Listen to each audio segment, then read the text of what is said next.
যাবে, একদিন তুমি আস্তে আস্তে বৃদ্ধ হবে, বৃদ্ধ হয়ে তুমি একদিন হরিবল হয়ে যাবে। আহা, যখন তুমি মারা যাবে তখন তুমি রাধা নামের মহিমাটা বুঝে নেবে। ছেলেটা বলে, গুরুদেব এটা আবার কেমন কথা হলো? আমি বেঁচে থাকতে বুঝলাম না, আর মরে গিয়ে বুঝে নেব। গুরুদেব বললেন, মারা যাওয়ার পরে কে নিতে আসে? যমরাজ। সেই ছেলেটা যখন বৃদ্ধ হয়ে মারা গেল, যখন যমরাজ আসলো, যমরাজ এসে ওকে নিয়ে যাচ্ছে, রাস্তার মধ্যে ধর্মরাজ বসে আছে। ধর্মরাজ জিজ্ঞাসা করলেন, কি এই ছেলেটা দেখি, হিসাব নিকাশটা দেখি, খাতাটা দেখি। যমরাজ বলে, ধর্মরাজ আর কি বলবো, এই ছেলেটা বেঁচে ছিল যখন, তার কখনো একদিনও সে রাধা নামের ধ্বনি করেনি। সেই ছেলেটা ভুল করে একদিন রাধা নামের ধ্বনি করেছিল।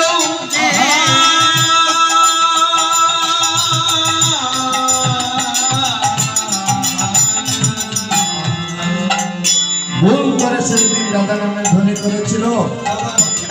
তার রাধা নামের মহিমা তো আমার জানা নেই।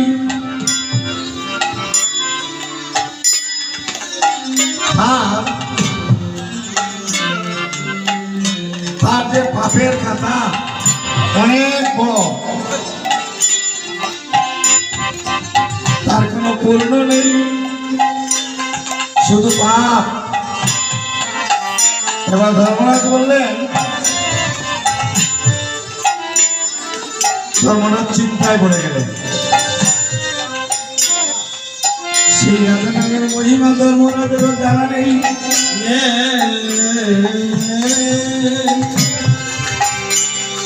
এবার ধর্মরাজ বললেন, সে যে ভুল করে একবার রাধা নামের ধ্বনি, দয়ার ধ্বনি দিয়েছিল, তার রাধা নামের মহিমা আমারও জানা নেই। তাকে একটি কাজ করো, তাকে নিয়ে চলো আমাদের দেবতাদের রাজা যিনি ইন্দ্রদেব, ইন্দ্রদেবের কাছে চলে যায়, ওকে টেনে এসে নিয়ে চলো। তখন ছেলেরা বললো, আমাকে টেনে এসে নিতে হবে না, কারণ আমি যে ভুল করেছি সেটা তো আপনারাও করেছে। বিপদে পড়ে গিয়েছে যমরাজ আর ধর্মরাজ, এইদিকে আমাদের ইন্দ্রদেবের কাছে যাবে বলে আপনারা দুজনের কাঁধে যদি আমাকে চাপিয়ে নিয়ে যান তাহলে আমি যাব, আর না হলে আমি যাব না। ধর্মরাজ 247 মাতা আর যমরাজ বিপদে পড়ে গেলেন। 247 সেই ছেলেটাকে দুজন কাঁধে চাপিয়ে নিয়ে গেলেন। কার কাছে নিয়ে গেলেন? ইন্দ্রদেবের কাছে। যখন নিয়ে যাচ্ছেন দূর থেকে ইন্দ্রদেব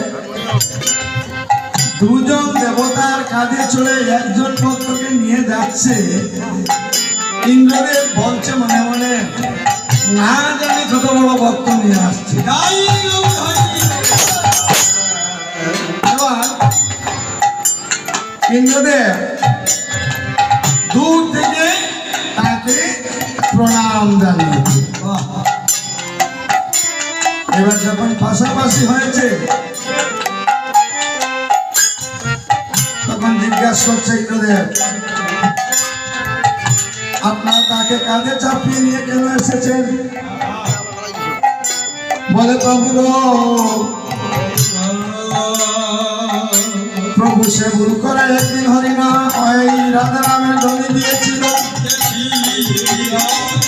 আর রাধা নামের মহিমা তো আমাদের জানা নেই। তাই ওকে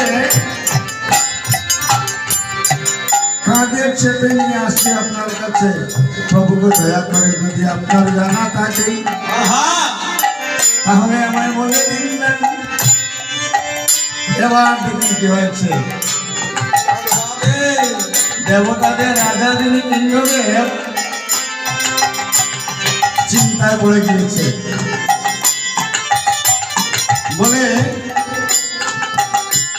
সেই রাজা নামের মহিমা তো আমারও জানা নেই।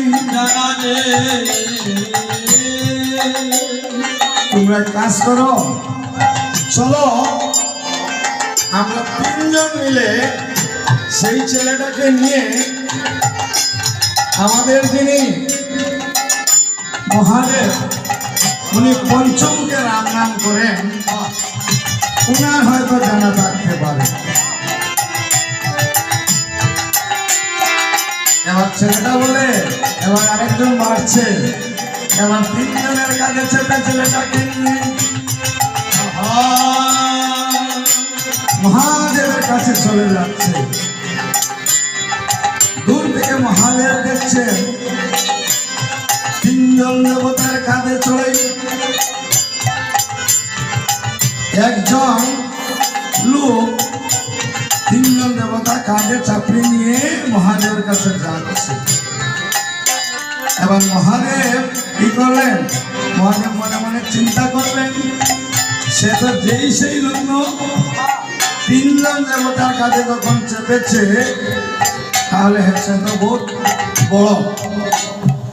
এবার মহাদেব দূর থেকে তাকে প্রণাম জানালেন।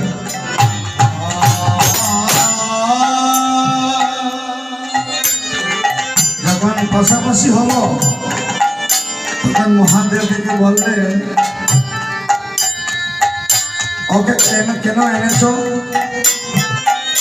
বলে সে ভুল করে একদিন রাধা নামের ধ্বনি দিয়েছিল, তার রাধা নামের মহিমা তো আমাদের জানা নেই। প্রভু গো,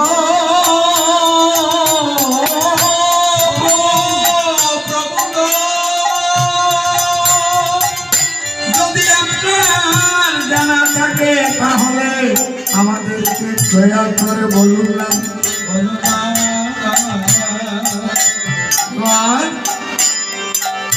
মহাদেব চিন্তায় পড়ে গেলেন, সেই রাধা নামের ধ্বনি মহিমা মহাদেবের জানা নেই। এবার মহাদেব বললেন, সেই রাধা নামের ধ্বনি মহিমা তো আমারও জানা নেই। বলে প্রভু এখন উপায় কি? বললেন একটি উপায় আছে। বলবো না বলবো না? বলবো। তারা সবাই মিলে কাজ করো, সেই ছেলেটাকে নিয়ে চলো আমরা বৈকুণ্ঠ ধামে যাই ভগবানের কাছে। ভগবান শ্রীকৃষ্ণের কাছে গেলে হয়তো সেই সমস্যার সমাধান হতে পারে। এবার 4 জনের কাছে চেপে সে বৈকুণ্ঠ ধামে ভগবানের কাছে পৌঁছিল। গিয়ে বললেন, প্রভু সেই ছেলেটা ভুল করে একদিন রাধা নামের ধ্বনি করেছিল, সেই রাধা নামের ধ্বনির মহিমা তো আমাদের কারোর জানা নেই। তাই দেখেন আমাদের 4 জনের কাঁধে চেপে ওকে নিয়ে আসলাম আপনার এখানে। যদি প্রভু গো, প্রভু দয়া করে আমাদেরকে বলে দিন না,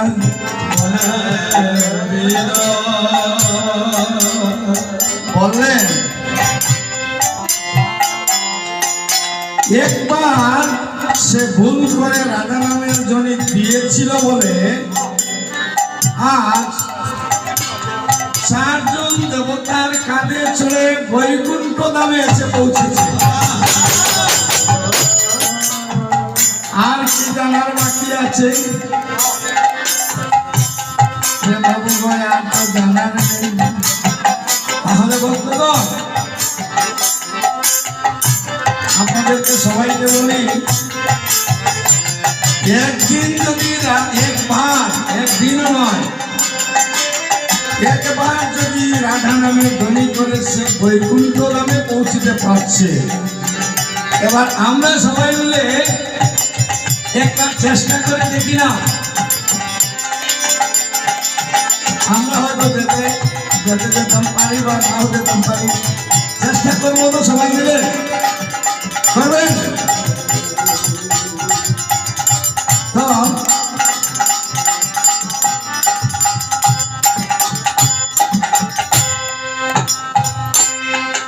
রাধা নামে ধ্বনি দিতে হলে বৃন্দাবন যেতে হলে রাধা নামের ধ্বনি দিতে হয়। আবার রাধা নামের ধ্বনি দিতে হলে কিন্তু হাত এইভাবে উপর দিকে তুলে করতালির মাধ্যমে ধ্বনি দিতে হবে। আবার সবাই মিলে হাত উঠান উপর দিকে। আমি একবার বলেছি আমি কীর্তনিয়া নই, আমি আপনাদের পাড়ার একটু অদম ছেলে। সবাই হাত তুলেন করতালির মাধ্যমে, দেখি আমরা কি কতটুকু করতে পারি। জয় রাধে রাধে, জয় রাধে রাধে,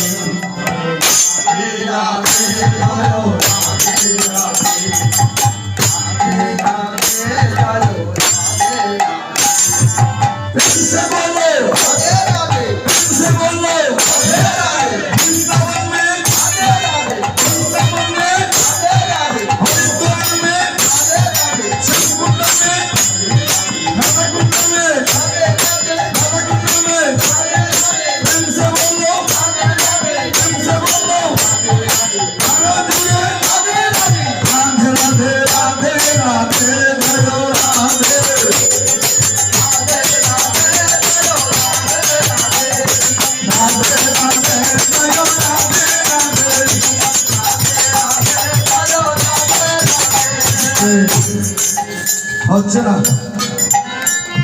দেখেন গোবিন্দ দরজা খোলা এখনো, কিন্তু দরজা বন্ধ করলেও গোবিন্দ দেখেন। গোবিন্দের নয়ন কিন্তু দুইটা নয়, অজস্র নয়ন। দরজা বন্ধ করে ঘরে বসলেও গোবিন্দ দেখবেন। আরেকটি কথা, কীর্তনে আসলে বলে এটা শিলাশঙ্কর, এটা নবদ্বীপ ধামে পরিণত হয়েছে। সবাই যখন হাত উঠান দেখা যায় কি বৃন্দাবন হয়ে গেছে, এটা তো বৃন্দাবনই। আবার যারা যারা হাত উঠাচ্ছেন না সবাই মিলে উঠাবেন, নাহলে সিসি ক্যামেরার মধ্যে কি হবে, ধরা পড়ে যাবে। আর ধরা পড়লে সিগনেচার এইভাবে দেওয়া হয়, শুনতো এটা ক্রস হয়ে যাবে। আর ক্রস হলে কি হবে জানেন তো? এবার সবাই মিলে রাধে রাধে, জয় রাধে রাধে, রাধে